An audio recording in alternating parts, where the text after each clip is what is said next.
News जगत में आपका स्वागत है। मैं हूं आपके साथ अंकिता और आइए अब खबरें देखते हैं विस्तार से।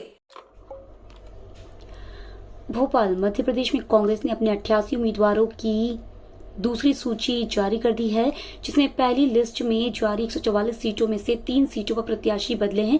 ये सीटें दतिया, पिछोर और गोटेगांव है। भाजपा से कांग्रेस में आए दीपक जोशी को खातेगांव से टिकट दिया गया है। कांग्रेस अब तक 230 सीटों में से 229 सीटों पर प्रत्याशी घोषित कर चुकी है। मात्र बैतूल जिले की आमला सीट होल्ड पर है। वहीं गोटेगांव से दोबारा प्रत्याशी बनाए जाने पर एनपी प्रजापति ने कांग्रेस के शीर्ष नेतृत्व का आभार जताया। उन्होंने कहा कि आने वाले चुनाव में कांग्रेस की जीत होगी और प्रदेश में कांग्रेस की सरकार बनेगी।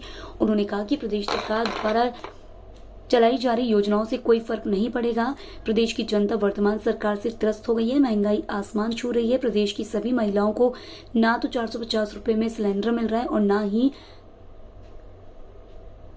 लाडली बहना योजना का लाभ, जबकि कांग्रेस ने जो मैनिफेस्टो जारी किया है उसमें सभी वर्ग का ध्यान रखा गया है। जी जी आओ भैया अभिषेक भी आओ ना फोटो अभिषेक भी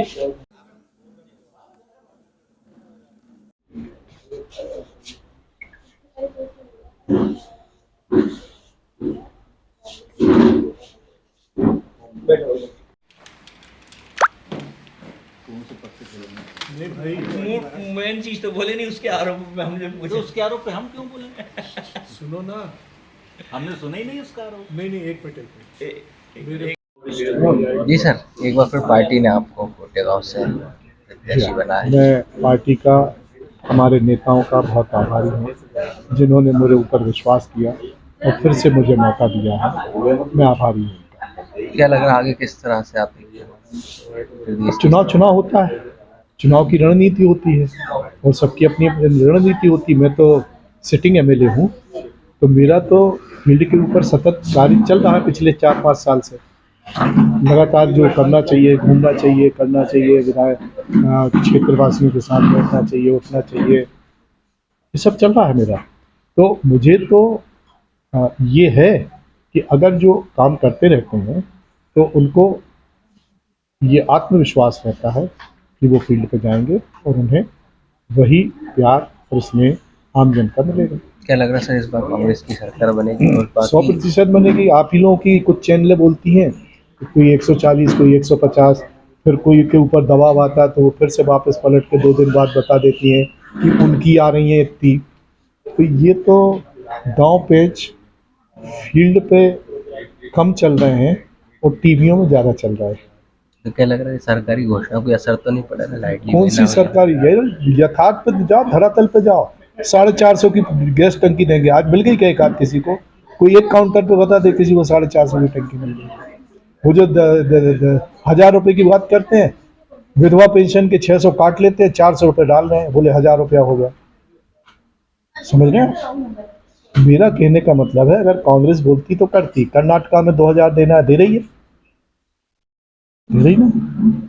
तो अगर कमलनाथ जी ने और कांग्रेस जनों ने घोषणा पत्र बनाया, मंथन किया कांग्रेस जनों ने, जिसका विमोचन हुआ 3 दिन पहले, तो धरातल पर जो दिखता है वो किया जाता है, वही योजनाओं में लिया जाता है।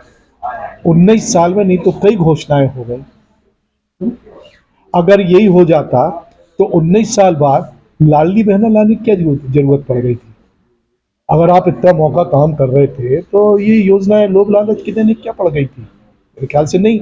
यानी कहीं ना कहीं कमी है। विज्ञापनों में आपकी राशि ज़्यादा जा रही है उस योजना की, जो संबंधित योजना है, और धरातल में कम जा रही है। सर, लाडली बहना कितनी प्रभावित रहेगी चुनाव में? मैंने आपको उदाहरण दे दी 2 यार। कितनी जनसंख्या है इस प्रदेश की? 6 करोड़ 7 करोड़? 8.5 कितनी है? 8.5 महिलाएं आधी होंगी। कितनी होंगी जनसंख्या? आधी तो मानोगे? 4 करोड़ 3 करोड़ मान लो। आपने विधिवत होर्डिंग में 1.25 करोड़ लिखा है, दे रहे हो आप 80 लाख या 90 लाख को। यानी 1.25 करोड़ को भी अगर दे रहे हो तो 2.25 करोड़ महिलाओं को तो आप दे नहीं रहे हो। फिर कौन सी लाभ हानि का और कौन सी सफलता की बात कर रहे हो? उन महिलाओं का क्या दोष है जिनको नहीं दे रहे हो आप 1000 रुपया? किसी को बोल रहे तुम्हारे पास ट्रैक्टर, तुम्हारे पास जमीन, तुम्हारे पास ये है, तुम्हारे पास वो है, तो आप खुद अंदाज लगाइए बंधु।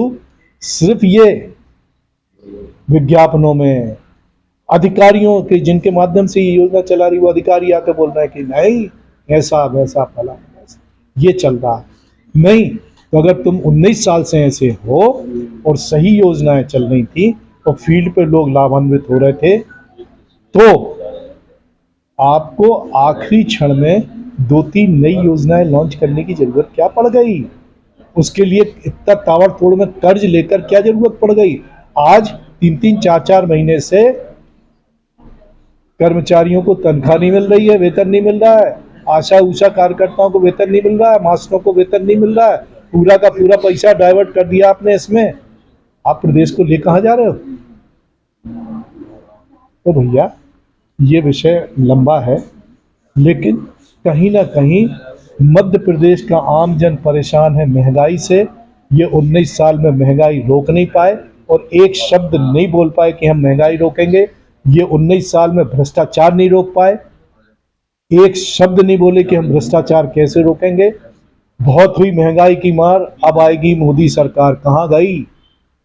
सर आप ये नारा हमने नहीं दिया था, मोदी ने दिया आप था। सिटिंग एमएलए हैं, पहली लिस्ट में आपका नाम नहीं आया, दूसरी लिस्ट में आपका नाम आया, बहुत क्या अच्छा कारण प्रश्न है। सिटिंग एमएलए शिवराज जी भी हैं, उनका तीसरी लिस्ट में आया, मेरा तो कम से कम दूसरी में आ गया।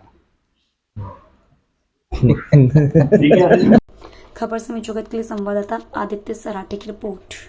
For latest news, subscribe to our channel and press the bell icon.